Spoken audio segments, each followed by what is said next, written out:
बाबू उदय भानुलाल का मकान बाजार में बना हुआ है। बरामदे में सुनार के हथौड़े और कमरे में दर्जे की सुइयां चल रही है। सामने नीम के नीचे बढ़ई चारपाइया बना रहा है। खपरेल में हलवाई के लिए भट्टा खोदा गया है। मेहमानों के लिए अलग एक मकान ठीक किया गया है। यह प्रबंध किया जा रहा है कि हर एक मेहमान के लिए एक एक चारपाई, एक एक कुर्सी और एक एक मेज हो। हर 3 मेहमानों के लिए एक एक कहार रखने की तजवीज हो रही है। अभी बारात आने में 1 महीने की देर है, लेकिन तैयारियां अभी से हो रही है। बारातियों का ऐसा सत्कार किया जाए कि किसी जबान को थोड़ा सा भी हिलाने का मौका ना मिले। वे लोग भी याद करें कि किसी के यहाँ बारात में गए थे। एक पूरा मकान बर्तनों से भरा हुआ है। चाय के सेट है, नाश्ते की तश्तरियाँ, थाल, लोटे, गिलास। जो लोग नित्य खाट पर पड़े हुक्का पीते रहते थे, बड़ी तत्परता से काम में लगे हुए हैं। अपनी उपयोगिता को सिद्ध करने का अच्छा अवसर उन्हें फिर बहुत दिनों बाद मिलेगा। जहाँ एक आदमी को जाना होता है, 5 दौड़ते हैं। काम कम होता है, हुल्लड़ अधिक। जरा जरा सी बात पर घंटों तर्क वितर्क होता है और अंत में वकील साहब को आकर निश्चय करना पड़ता है। एक कहता है यह घी खराब है, तो दूसरा कहता है कि इससे अच्छा तो बाजार में मिल जाए तो टांग की राह निकल जाऊं। तीसरा कहता है इसमें तो हीक आती है। चौथा कहता है तुम्हारी नाक ही सड़ गई है, तुम क्या जानो घी किसे कहते हैं। जब से यहाँ आए हो घी मिलने लगा है, नहीं तो घी के दर्शन भी ना होते थे। इस पर तकरार बढ़ जाती है और वकील साहब को झगड़ा चुकाना पड़ता है। रात के 9 बजे थे। उदय भानुलाल अंदर बैठे हुए खर्च का तखमीना लगा रहे थे। वह प्राय रोज ही तखमीना लगाते थे, पर रोज ही उसमें कुछ न कुछ परिवर्तन और परिवर्धन करना पड़ता था। सामने कल्याणी है, भौहें सिकोड़ी हुई खड़ी थी। बाबू साहब ने बड़ी देर के बाद सिर उठाया और बोले 10,000 से कम नहीं होता, बल्कि शायद और बढ़ जाए। कल्याणी, 10 दिन में 5 से 10,000 हुए, 1 महीने में तो शायद 1 लाख की नौबत आ जाए।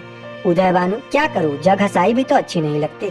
कोई शिकायत हुई तो लोग कहेंगे नाम बड़े दर्शन थोड़े।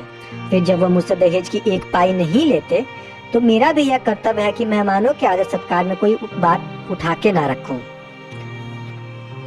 कल्याणी, जब से ब्रह्मा ने सृष्टि रची है तब से आज तक कई भी बारातियों को कोई प्रसन्न नहीं कर सका।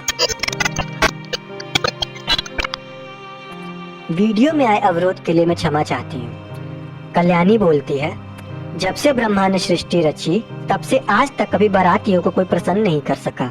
उन्हें दोष निकालने और निंदा करने का कोई न कोई अवसर मिल ही जाता है। जिसे अपने घर सूखी रोटियां भी मुयस्सर नहीं, वह भी बारात में जाकर नाना शाह बन बैठता है। तेल खुशबूदार नहीं, साबुन टके सिर का जाने कहां से बटोर लाए। कहार बात नहीं सुनते, लालटेनें धुआं देती है। कुर्सियों में खटमल है, चारपाइयां ढीली है, जनवासे की जगह हवादार नहीं। ऐसी हजारों शिकायतें होती रहती हैं। उन्हें आप कहां तक रोकिएगा।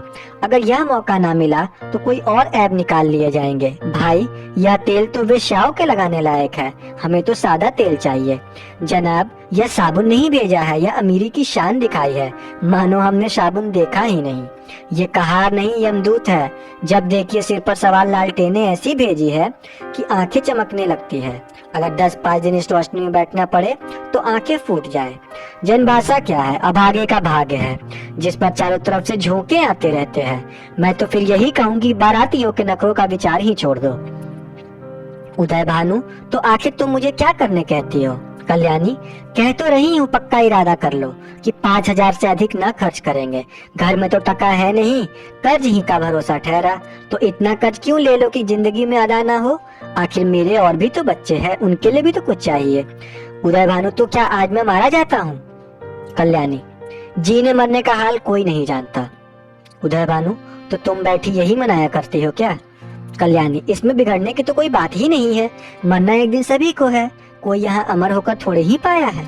आंखें बंद कर लेने से होने वाली बात न टलेगी। रोज आंखों देखी देखती हूँ, बाप का देहांत हो जाता है, उसके बच्चे गली गली ठोकरे खाते फिरते हैं। आदमी ऐसा काम ही क्यों करे। उदय भानु ने जल कर कहा, तो आप समझ लो कि मेरे मरने के दिन निकट आ गए। यह तुम्हारी भविष्यवाणी है। सुहाग से स्त्रियों का जी उठते नहीं सुना था। आज ये नई बात मालूम हुई कि रंडापे में भी कोई सुख होगा ही। कल्याणी, तुमसे तो दुनिया की कोई बात कही जाती नहीं, तो जहर उगलने लगते हो, इसलिए न जानते हो कि इसे कहीं ठिकाना है, मेरी ही रोटियों पर पड़ी हुई है। और या फिर और भी कुछ सोचते होगे, जहाँ कोई बात नहीं, बस सिर हो गए, मानो मैं घर की लौंडी हूँ, मेरा केवल रोटी कपड़ी का नाता है। जितना मैं दबती हूँ तुम और भी दबाते हो। मुफ्त खोरे माल उड़ाए, कोई मुंह ना खोले, शराब कबाब में रुपए लुटे, कोई जवाब नहीं हिलाए, ये सारे कांटे मेरे बच्चों के सिर ही तो बोए जा रहे हैं। तो इस पर उदय भानु बोलते हैं, तो मैं क्या तुम्हारा गुलाम हूँ? तो क्या मैं तुम्हारी लौंडी हूँ? इस पर कल्याणी का जवाब आता है, उदय भान, ऐसे मर्द और होंगे जो औरतों के इशारों पर नाचते हैं। कल्याणी, तो ऐसी स्त्रियां भी होंगी जो मर्दों की जूतियां सहा करती है। उदय भान, मैं कमा कर लाता हूँ, जैसे चाहूँ खर्च कर सकता हूँ, किसी को बोलने का अधिकार नहीं है। कल्याणी, तो आप अपना घर संभालिए, ऐसे घर को मेरा दूर से ही सलाम है, जहाँ मेरी कोई पूछ नहीं। घर में तुम्हारा जितना अधिकार है उतना ही मेरा है, इससे जो भर भी कम नहीं। अगर तुम अपने मन के राजा हो तो मैं भी अपने मन की रानी हूँ। तुम्हारा घर तुम्हें मुबारक रहे, मेरे लिए पेट की रोटियों की कमी नहीं है। तुम्हारे बच्चे हैं, मारो या जिलाओ, न आंखों से देखूंगी न पीड़ा होगी। आंखें फूटी, पीर गई। उदय भानु, क्या तुम समझती हो कि तुम न संभालोगी, वो मेरा घर ही न संभालेगा? मैं अकेले ऐसे 10 घर संभाल सकता हूँ। कल्याणी, कौन? अगर आज के महीने में मिट्टी में न मिल जाए तो कहना क्या कहती थी। यह कहते कहते कल्याणी का चेहरा तमतमा उठा, वह झमक कर उठी और कमरे के द्वार से निकलकर चली गई। वकील साहब मुकदमे में तो खूब मीन मेख निकाला थे, लेकिन स्त्रियों के स्वभाव का उन्हें कुछ यूं ही सा ज्ञान था। यही एक ऐसी विद्या है जिसमें आदमी बूढ़ा होने पर भी कोरा रह जाता है। अगर अरब भी वो नरम पड़ जाते और कल्याणी का हाथ पकड़कर बिठा लेते तो शायद वो रुक जाती, लेकिन आपसे यह ना हो सका। उल्टे चलते चलते एक और चरका दिया। बोले, मैके का घमंड होगा। कल्याणी ने दौर पर रुक के पति की ओर लाल नेत्रों से देखा और बुफर कर बोली, मैके वाले मेरे तकदीर के साथी नहीं है, और न मैं इतनी ईच हूँ कि उनकी रोटियों पर जा पड़ूं। उदय भानु, तब कहाँ जा रही हो?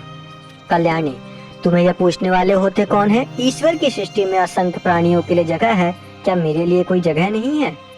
यह कहकर कल्याणी कमरे के बाहर निकल गई। आंगन में आकर उसने एक बार आकाश की ओर देखा, मानो तारागण को साक्षी दे रही है कि मैं इस घर से कितनी निर्दयता से निकाली जा रही हूँ। रात के 11 बज गए थे। घर में सन्नाटा छा गया था। दोनों बेटों की चारपाई उसी के कमरे में रहती थी। वह अपने कमरे में आई, देखा चंद्र भानु सोया है। सबसे छोटा भाई सूर्य भानु 4 पैसे उठ बैठता है। माँ को देखते ही वो बोलता है, माँ तो हाँ दत्ताई अम्मा। कल्याणी दूर ही खड़े खड़े बोली, कहीं तो नहीं बेटा, तुम्हारे बाबूजी के पास गई थी। सूर्य, तुम दली दई, मुझे अकेले डर लगता था, तो तुम टली दई बताओ। यह कह बच्चे ने गोद चढ़ने के दोनों हाथ फैला दिए। कल्याणी अब अपने आप को रोक न सकी। मातृ स्नेह के सुधा प्रभा से उसका संतप्त हृदय परिपालित हो गया। हृदय के कोमल पौधे जो क्रोध के ताप से मुरझा गए थे, फिर हरे हो गए, आंखें सजल हो गई। उसने बच्चे को गोद में उठा लिया और उसे छाती से लगाकर बोली, तुमने मुझे पुकार क्यों न लिया बेटा? सूर्य, पुकारता तो था मैं, तुम चुनती ही न थी। बताओ, अब तो ताबी ने दाऊदी। कल्याणी, नहीं भैया, अब कभी नहीं जाऊंगी। यह कहकर कल्याणी सूर्य भानु को लेकर चरपाई पर लेटी। माँ के हृदय से लिपटते ही बालक निशंक होकर सो गया। कल्याणी के मन में संकल्प विकल्प होने लगे। पति की बातें याद आती तो मन होता घर को तिलांजलि देकर चले जाऊं, लेकिन बच्चों को मुंह देखती तो वात्सल्य से चित्त गद्द हो जाता। बच्चों को किस पर छोड़ कर जाऊं? मेरे इन लाल को कौन पालेगा? ये किसके होकर रहेंगे? कौन प्रातःकाल इन्हें दूध और हलवा खिलाएगा? कौन इनकी नींद सोएगा, इनकी नींद जागेगा? बेचारे कौड़ी के 3 हो जाएंगे। नहीं प्यारो, मैं तुम्हें छोड़कर ना जाऊंगी। तुम्हारे लिए सब कुछ सह लूंगी। निरादर, अपमान, जली कटी, खोटी खड़ी, घुड़की झिड़की, सब तुम्हारे लिए सहूंगी। कल्याणी तो बच्चों को लेकर लेटी, पर बाबू साहब को नींद न आई। उन्हें चोट करने वाली बातें बड़ी मुश्किल से भूलती थी। उफ, यह मिजाज, मानो मैं ही इनकी स्त्री हूँ।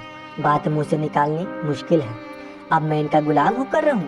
घर में अकेली यह रहे और बाकी जितने अपने बेगाने सब निकाल दिए जाए। जला करती है, मनाती है कि ये किसी तरह मरे तो मैं अकेली आराम करूं। दिल की बात मुंह से निकल ही आती है, चाहे कोई कितना भी छिपाए। कई दिन से देख रहा हूँ ऐसी जली कटी सुनाया करती है, मैके का घमंड होगा लेकिन वहाँ कोई बात भी ना पूछेगा। अभी सब आओ भगत करते हैं, जब जाकर सिर पड़ जाएगी तो आते ढाल का मालूम भाव पड़ जाएगा। रोती हुई आएंगी, वाह रे घमंड, सोचती है मैं ही ये गृहस्थी चलाती हूँ। अब 4 दिन को कहीं चला जाऊं तो मालूम हो, तब देखूं क्या करती है। बस 4 दिन ही में मालूम हो जाएगा, सारी शेखी किरकिरी हो जाएगी। एक बार इनका घमंड तोड़ ही दूं, जरा वैधव्य का मजा भी चखा दूं।